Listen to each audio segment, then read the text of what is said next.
لڑکے ہاتھ سے خواہشات پوری کرتے ہیں یہ نیچرل نہیں ہے، یہ نیچرل نہیں ہے۔ یہ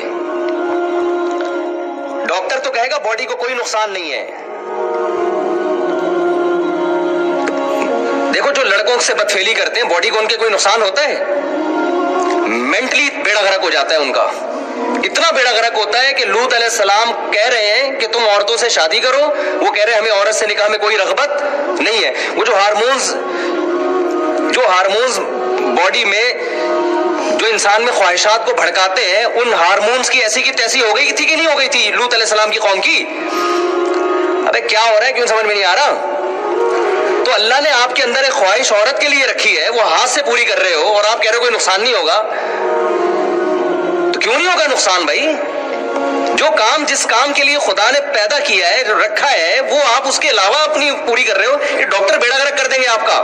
میں کبھی بھی ڈاکٹروں کی فیلڈ میں ٹانگ نہیں اڑاتا، لیکن اگر ڈاکٹر ایسی باتیں کرنا شروع کر دے نوجوانوں کو برباد کر کر کے، اخلاقی برائیوں میں بھی اور جسمانی خرابیوں میں بھی، تو ہمارا فرض بنتا ہے کہ اللہ نے تھوڑی بہت کھوپڑی ہمیں بھی عطا فرمائی ہے، اس کھوپڑی کو استعمال کرنا چاہیے۔ چیز نیچرل نہیں ہے، وقتی فائدہ ہو سکتا ہے، میں مانتا ہوں وہ نقصان نہیں ہوتے جو حکیم لوگ بتا رہے ہیں کہ پتہ نہیں یہ ہو جائے گا، تو یہ وہ بھی ایسی چیزیں بتا رہے ہوتے ہیں جو غلط ہیں، لیکن میرے بھائی وہ فائدے بھی نہیں ہوں گے جو ڈاکٹر بتا رہے ہیں۔ ایک ڈاکٹر صاحب نے یہاں تک کہہ دیا کہ جو فحش فلمیں دیکھ کے یہ کام کرتے ہیں ان کو تو نقصان ہوتا ہے، جو نیچرل کرتے ہیں نا وہ ان کو نہیں ہوتا۔ ڈاکٹر صاحب سے کوئی پوچھے کہ جو فحش فلم دیکھے بغیر کر رہا ہے نا، وہ فحش فلم اپنی کھوپڑی میں چلا رہا ہوتا ہے پوری، نہیں یہی بات سمجھ میں؟ کیونکہ اللہ نے مرد میں جو جذبہ رکھا ہے نا، وہ عورت کو دیکھ کے یہ سیکس ابھرتا ہے، تو یہ کیسے ممکن ہے کہ اپنے ہاتھ سے خواہش پوری کرے اور عورت کا تصور دماغ میں نہ لے کر آئے؟ اور پھر وہ جو دماغ میں عورت کا تصور لاتا ہے وہ اپنی مرضی کی عورت ہوتی ہے، بہت ہی کوئی خوبصورت حسینہ لے کر آئے گا دماغ میں، اور جو حقیقت میں اس کو ملنے والی ہے عین ممکن ہے وہ اس جیسی حسینہ نہ ہو۔ تو جب اپنے آپ کو ایک چیز پہ سیٹ کر لیا تو جس پہ ہونا چاہیے تو اس پہ سیٹ ہوگا پھر یہ۔ ابے مجھے ایک بات بتاؤ، تمہاری کیا ہو گیا یار، میں سمجھ میں نہیں آ رہا، تم مجھے ایک بات بتاؤ، جو آدمی لینڈ کروزر میں گھومنے کا عادی ہو گیا ہو، اس کو گدھے پہ سواری میں مزہ آئے گا؟ ڈاکٹر تو رپورٹ پیش کرے گا لینڈ کروزر میں گھومنے سے بھی کوئی بلڈ میں کوئی کمی نہیں ہوئی، جتنے سیل ساری وٹامن سارے سب فٹ فاٹ چل رہے ہیں، اب گدھے پہ بٹھایا تو بھی بالکل ویسے۔ اب بھائی اس کو عادت پڑ گئی ہے لینڈ کروزر میں سفر کرنے کی، اب آپ اس کو پرانے زمانے میں گدھا گاڑی پہ بٹھا رہے ہو، اس کی کمر کی ایسی کی تیسی ہو جائے گی، اس کا بیڑا غرق ہو جائے گا اور یہ ڈپریشن میں چلا جائے گا۔ تو جو لوگ ہاتھ سے اپنی خواہشات پوری کرتے ہیں، شادی کے بعد جو ان کی لائف ہے وہ لازمی ڈسٹرب ہوتی ہے۔ کچھ لوگ کہتے ہیں ہمیں کچھ نہیں ہوتا، اصل میں آپ کو پتہ ہی نہیں ہے کہ اگر یہ نہیں کرتے تو پھر کیا ہوتا آپ کو، سمجھ میں آ رہی ہے نا بات؟ ایک آدمی اندھوں میں پیدا ہوا تو وہ تو کہہ رہا ہے یہ نظر بدر کیا ہوتا ہے؟ بھائی کچھ بھی نہیں ہوتا، میں تو نارمل لائف گزار رہا ہوں۔ اسے کچھ دن کے لیے آنکھیں دے دو تو پتہ چلے گا آنکھوں کے ساتھ لائف کیا ہوتی ہے اور وداؤٹ آئیز لائف کیا ہوتی ہے۔ تو جنہوں نے نہیں کیا ان کی شادی کے بعد کی زندگی اور جو کرتے کرتے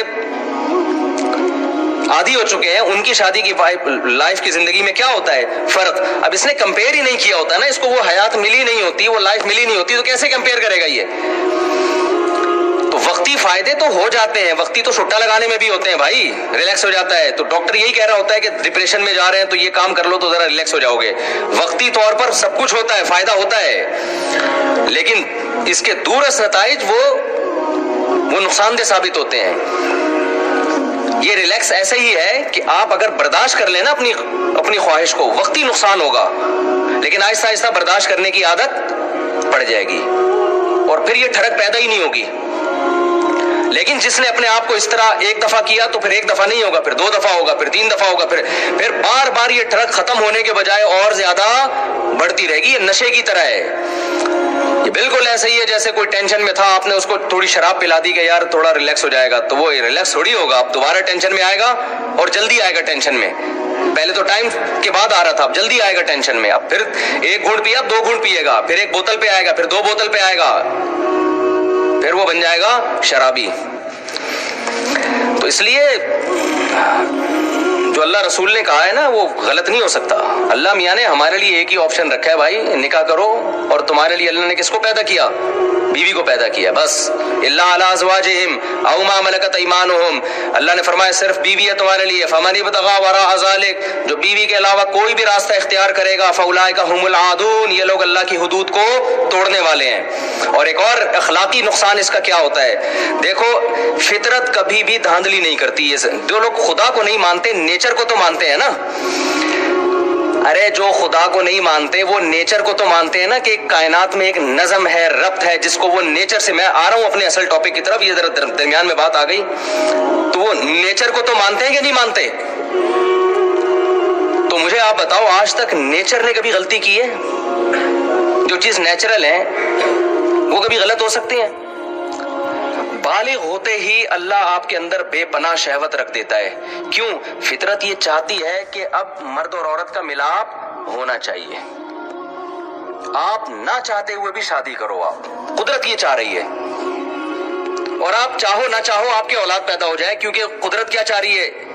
زمین کو انسانوں سے بھرنا چاہ رہی ہے. یہ جو نسل بڑھانا ہے یا مرد اور عورت کا ملاپ ہے, یہ قدرت نے انسان کی رائے پہ نہیں رکھا, بلکہ انسان پر یہ مسلط کر دیا ہے کہ نہ چاہتے ہوئے بھی کرنا وہی پڑے گا جو خدا چاہتا ہے, جو نیچر چاہتی ہے. مثال کے طور پر ہم جو پانی پیتے ہیں, کیا ہم اپنی رائے سے پیتے ہیں پانی؟ بھائی پیاس لگ جاتی ہے نا ہمیں, قدرت پیاس لگا دیتی ہے. پانی کتنا پینا ہے یہ قدرت نے ہمیں ہماری رائے پہ نہیں چھوڑا, ورنہ ڈاکٹروں میں اختلاف ہو جاتا. کچھ ڈاکٹر کہتے ہیں 10 گلاس پینا ہے, کچھ کہتے ہیں 5 گلاس پینا ہے, کوئی پینا ہی نہیں ہے. تو پتہ چلا 25-30 کروڑ لوگ تجربے کی بھیٹ چڑھ جاتے ہیں, مر جاتے ہیں پیاس سے.